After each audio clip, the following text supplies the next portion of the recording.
এটা হচ্ছে একটা চার্জার সার্কিট। চার্জারের ভিতরে এরকম একটা সার্কিট থাকে। আজকে আমরা জানবো এই কোনটার কাজ কি এবং কোনটার নাম কি।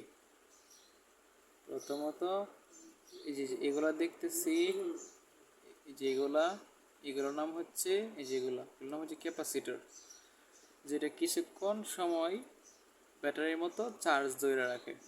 এই যে এই ক্যাপাসিটর দুই ধরনের হয়, এটি হচ্ছে পোলার ক্যাপাসিটর, আর এই যে এটা হচ্ছে, এটার মধ্যে কিছু তার পেছানো আছে ভিতরে, এটা হচ্ছে ট্রান্সফরমার। যেহেতু কারেন্ট বেশি ভোল্ট থেকে কম ভোল্টে এটা কনভার্ট করে, তাই এটার নাম হচ্ছে স্টেপ ডাউন ট্রান্সফরমার। ব্যাক সাইডে দেখলে দেখা যায় প্রথমে এই যে এটা হচ্ছে একটা ব্রিজ রেকটিফায়ার।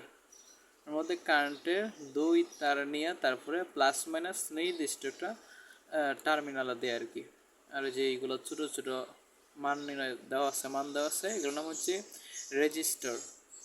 আর এই যে এটা হচ্ছে একটা আইসি, এই সমস্ত কিছু নিয়ন্ত্রণ করে এই আইসিটা। এটা একটা ছোটো রেজিস্টার, এটা একটা ছোটো রেজিস্টার যেটা হাই ভোল্টেজকে লো ভোল্টেজে কনভার্ট করে। আর এইটা হচ্ছে এই যে পাওয়ার আউটপুট, যেখান দিয়ে আমরা ফোন চার্জ করি। আর এই দুইটা টার্মিনাল হচ্ছে কারেন্টের।